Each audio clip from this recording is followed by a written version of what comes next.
This is Science Friday. I'm John Dankosky. Despite their small-sounding name, microplastics are a big deal. That's because these tiny pieces of plastic debris can wind up just about anywhere.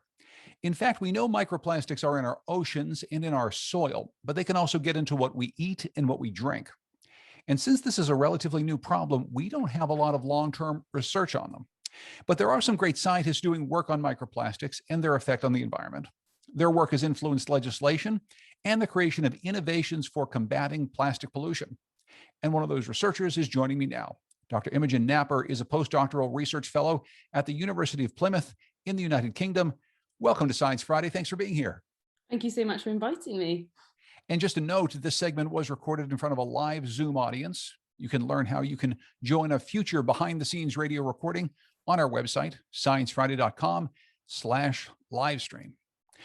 All right, to start, let's get a definition here. What exactly is a microplastic? So a microplastic is defined by its size. So very small plastic that's less than 5 millimeters in length. So imagine that like the size or smaller of your fingernail. And then you can categorize it into primary and secondary. So primary microplastic has been made to be that size. So think of microbeads in facial scrubs. And secondary microplastic has degraded off a larger item. So think of a plastic bag breaking into tiny bits. So some are made, some are made to be bigger things that are broken down. Maybe you can talk about that process of larger pieces of plastic breaking down. Give us an example of what sort of thing happens and the types of microplastics we find from this type of degradation. So, gosh, plastic is really everywhere. So if you look around the room that you're in right now, I'm wearing plastic clothes, I've got a plastic sofa, plastic carpet, plastic pen talking through a plastic computer or elements of.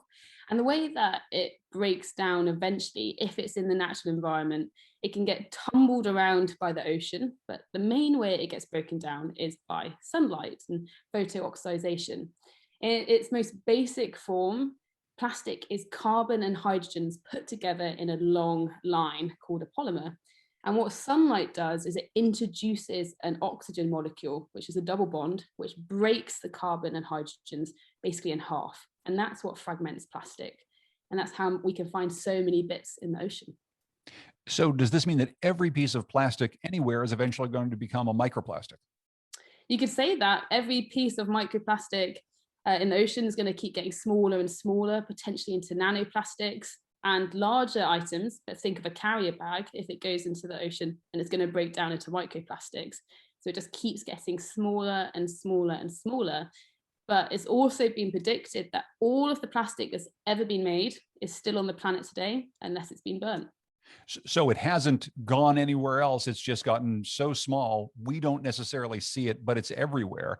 And it's so small, actually, that as I said in the introduction, we could be eating these, we could be drinking them. What kind of effect does that have on our body? There's a lot of new research being developed about the risks to our health and to animals' health and our ocean health. They're getting so small that it's been found in our drinking water, in beer, in salt, you name it, it's everywhere. And even as we're talking right now, plastic fibers will be coming off my plastic jumper and I'll probably be breathing them in every now and then. So it's a cause of concern of how much there is in our day-to-day life, but nothing we should panic about our health at the moment. And there's still so much we need to discover. There's some very clever researchers building on that research at the moment. You said breathing them in? Breathing them in. So we're doing research that looks at plastics in the air. So I've got a friend who looks at when we're wearing clothes and we're moving about, because most of our clothes are made out of plastic, such as polyester or acrylic, tiny fibers are coming off them all the time. We actually did some research on Mount Everest, and an expedition team went out there and took snow samples all the way from Everest Base Camp to just below the summit at a place called Mount Everest Balcony. And in every single snow sample, we found plastic. And most of them were microfibers that we predict come off clothes. And there was a correlation where more people were, we found more plastic. So at Everest Base Camp, we found around 70 microplastics per litre of snow. But even just below the summit at the balcony, we were finding 10 microplastics per piece of snow. And the polymer type was similar to what they would be wearing. So we predicted that these fibers had come off the climbers that were climbing up the mountain. So for the most part, and it's very scary to think that you're finding microplastics at the top of Mount Everest, where not that many people have been, although more than perhaps in the past. You're finding fibers that have probably been left from the clothing of the hikers who were there, as opposed to fibers that maybe have drifted across a continent and have ended up on Mount Everest because of getting into the atmosphere. It's probably a mixture of both, but finding the correlation that where more people were, it's almost like a trail of breadcrumbs. Where the people are, you're going to find more plastic. But even in natural environments where there are no people, there are researchers that are finding plastics there and predict that they can travel for hundreds of kilometers. I want to get back to this health effect. The state of California is getting ready to issue the world's first guidelines for microplastics in drinking water. They're trying to decide what a safe threshold is for microplastic content, understanding that there will be some microplastic content probably in any water. What do you think of this idea? And are we ready to start to set health guidelines, water safety levels, essentially, in terms of microplastics? I think we still don't know the full health implications yet. And the fact that we could be drinking them, they're in our food, and we're breathing in the whole time, by limiting it in our water supply, we're still be going to get them in other sources anyway. The thing that's most important to me is just minimizing the amount of waste we create. And if we can minimize the amount of waste and completely change how we view plastic, it's actually an incredible material. And when I first started my PhD, I wrongly thought that it was evil and it was the devil, and the only way that we could fix the problem was to just get rid of it. And I was wrong. I'm completely wrong. It's a fantastic material that's changed our lives. But where the problem is that we're making it for single-use applications that then we just throw away very quickly. And it's such a persistent, durable material that's designed to last a lifetime. Carol from Indianapolis has a great question here. She writes, I used to put our laundry lint, mostly cotton and cat hair, in our compost. We were warned not to because it might have synthetics in it. What are your thoughts about this? That's a great question. And it's completely true. So the jumper that I'm wearing at the moment is polyester, so it's completely plastic. And the majority of the clothes that we buy are plastic. So go and have a look in your wardrobe after this, and you'll see that the majority is polyester, acrylic, or a natural synthetic blend. And what I found for some previous research during my second year of my PhD is I spent a lot of time washing clothes next to a washing machine, and I was going slowly stir crazy, just washing clothes again and again to understand how much could come off. And we found that for a typical clothes wash, up to 700,000 plastic fibers come off. So every time you wash your clothes, that could be 700,000 fibers, which could go down the drain, through the sewage stream works, and then into our ocean. And the majority of it is plastic. Now multiply that for how many times you wash your clothes per week, per month. And then a street, a city is a huge proportion of plastic fibers. So that the lint that you're finding is actually probably predominantly plastic. So I would suggest not putting it in the compost because it's not going to break down. Yes, but I guess if microplastics are everywhere, they're probably also in my other products. They're in my soil. They're in the other stuff that I'm putting in the compost anyway, maybe even in and around the vegetable trimmings that I put in there. I mean, can we even get away from them in any regard? Yes, so it can seem very doom and gloom, and it does seem overwhelming, but it's the small actions that can have a big impact. And if we can put the lint or the fibers that we have collected into waste, and so it's in a controlled environment, yes, it's not the ideal solution, but at least it's not going into our natural environment. We have to remember that there's some amazing innovations and inventions that are being designed to try and stop this plastic research. So for example, we actually followed up on our washing machine experiment and tested different inventions that could be incorporated into a washing machine, or even incorporated into the drum of a washing machine, such as a guppy bag, a mesh bag you put your clothes into that would stop the fibers. We found a wide variability on how successful they were, but 2 products were significantly successful in reducing the amount of fibers coming into the wastewater, which could be the future of washing our clothes. France in 2025 has actually made a law that all washing machines are going to have a filter on them. So there's lots of amazing small projects that are burning around us that are going to make some really influential change. Nancy has a question here about our individual impact. Nancy, go ahead.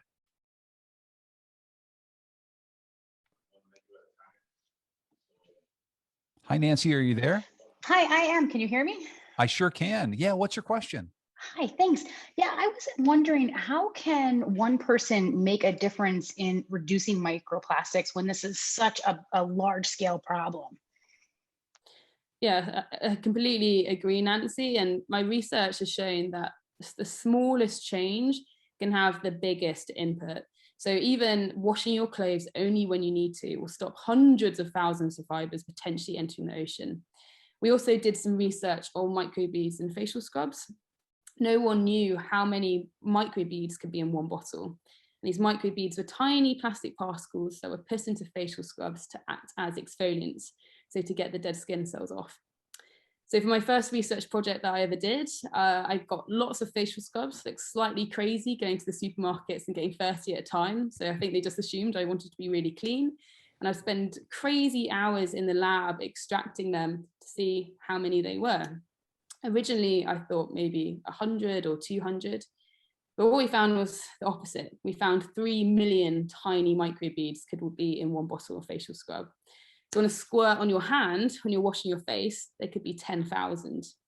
Now these would go down the drain, similar to washing our clothes, through the sewage treatment works potentially, and then into our oceans.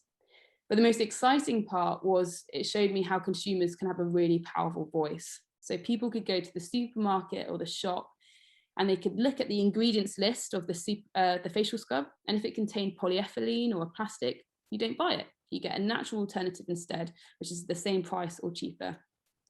Then industry started to listen to the consumer because it was becoming very unpopular. And hand on heart, I actually used to use these products. I never considered that they would have plastic in my facial scrub. And then industry started to listen, and they started to remove their microbeads voluntarily. And then from our research, it influenced governments around the world to ban microbeads in the US, in the UK, in Canada, in India, throughout the world. But the main thing it showed me is how consumers can have a really powerful voice, and it all started with the consumer. So never underestimate how small differences can make a huge impact. By not buying that one bottle of microbead facial scrub, you're stopping 3 million tiny microplastics entering the ocean. Are there any other products like that right now that are on the market that you're looking at where people could stop buying them and it really could help to save a lot of plastic going into our water system? So luckily microbeads have gone for the most part. We still need to keep checking to check that industry isn't using them. But for the most part, we're all happy. But my bugbear is glitter, because most of glitter is plastic, and you see it so much in cosmetics. So if I could have a next thing to remove, it would be glitter. Interesting. Okay, good to know. Judith from Baltimore has a question about some of the different types of plastic. Hi there, Judith. Go ahead. Hi, thank you. Is there any possibility there are any good plastics that break down into harmless elements? We actually did some research looking at biodegradable and compostable plastics. And it was the longest experiment that I've ever done. So it was a 3-year experiment. I took samples every 9 months. And I tested conventional carrier bags that had no biodegradable properties, biodegradable bags, and compostable bags. And I put them in the soil, I put them in the sea, and left them hanging outside. The ones that were outside completely fragmented into tiny bits with that photo-oxidization, that sunlight we discussed. So they just went to microplastics, which you could argue is worse, because how do you clean up something that's that small? However, the biodegradable bags that were in the soil and in the ocean could still hold a full bag of shopping after 3 years. The compostable bag was still there in the soil, but it did disappear in the ocean within 3 months. What it went into, we're not sure. But it showed me that it's complicated. Just because something's labeled as biodegradable and compostable doesn't mean it's necessarily going to break down in all environments. So we need to be really careful about greenwashing. And I'm not saying they're not a solution in the future, but in a really specific area they could work. So if you imagine a football stadium where you might have some cups that are biodegradable, and they could be all removed and go to an industrial composter where it's getting their heat and the moisture that they need, that would be fantastic. But in the ocean, where it's not going to get that heat and that moisture, that's where we have a problem. So we just need to make sure with industry and with consumers that we're all singing from the same hymn sheet, and it's completely clear and completely standardized, so we understand how these products are going to behave.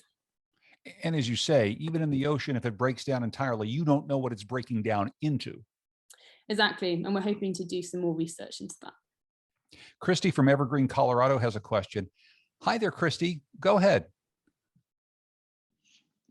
Hi, good morning. I was wondering what the role is of plastic manufacturers. There are so many manufacturing facilities coming online. What role do they have? So the plastic manufacturers are at the key of making all of these wonderful products that we have in our day-to-day life. And it all starts with something called nurdles, which are pre-production pellets. So they're the tiny bits of plastic which are transported around the world. You find a lot of them on beaches, and if a cargo ship ever loses some cargo and they end up spilling in the ocean. But what the plastic manufacturers can do is discuss with industry and discuss with whoever needs these items of, do we really need them, and is there a better alternative? And what I'm really keen to do is for every item that's brought to the table that's going to be made, we think of it as circular economy. So we think, okay, this water bottle is going to be made. What's going to happen to it when it's at its end of life? Can it be recycled? Can it be reused again? What's the environmental impacts? So we need to start thinking about the environmental impacts right from when a product is being made. And that starts with the manufacturers and the industry that's making them. But you said this earlier, you really have begun to think that there are a lot of good that plastics do. The more you've learned about them, you understand their role in our society. It's not like you're saying, let's ban all plastic. Definitely. And I've done a complete role reversal of thinking the only way we can save the oceans is to get rid of plastic. And plastic has really shown its worth. We need to treat it like gold. My mum still has jumpers from when she was my age that are plastic that she still wears, but she repairs them. She still has old Tupperware. My nana still has plastic items when she was my age. It's a fantastic material that's so durable, but we don't need to make so many single-use applications such as plates and coffee cups that could last a lifetime, but we use them for a matter of moments. So it's really just changing the way that we think and we value plastic in our day-to-day life. But we have come through a year plus in which a lot of those single-use applications have become a big part of our life. We didn't have to worry about personal protective items until just recently. And now all of us have masks and gloves and all sorts of other things. It seems as though we're in a world now where we've engineered even more single-use plastics than ever because of the nature of the pandemic. Yeah, exactly. And it's getting a lot of discussion, and plastic has shown its worth in the pandemic because it was scary. We didn't know what was happening. People's health was being impacted. So the environmental gravitas that we had did dip, just as we were trying to figure out what the heck was going on with the world. So we were using plastic as a safety barrier to keep people safe, which is exactly what it should be used for. Now, hopefully, we're coming through the lights, and towards the end of the pandemic, we can start focusing on the environment more and focusing more on durable, reusable items as long as they're safe. Why did you get so interested in this in the first place? So I grew up in a small seaside town called Clevedon, which is in the southwest of the UK. And it's an amazing old town, and we look over the estuary onto our neighbouring country, Wales. But growing up, I never remember there being any plastic on the beach. And the thought of even doing a beach clean, I wouldn't even fathom. I just didn't think about that when I was younger. But now I go back to the same beaches and there's beach cleans. I see plastic pollution. I think, oh my goodness, this has happened in my lifetime. So what's it going to be like in another 30 or so years? And it upset me, but also it was a big cause of curiosity.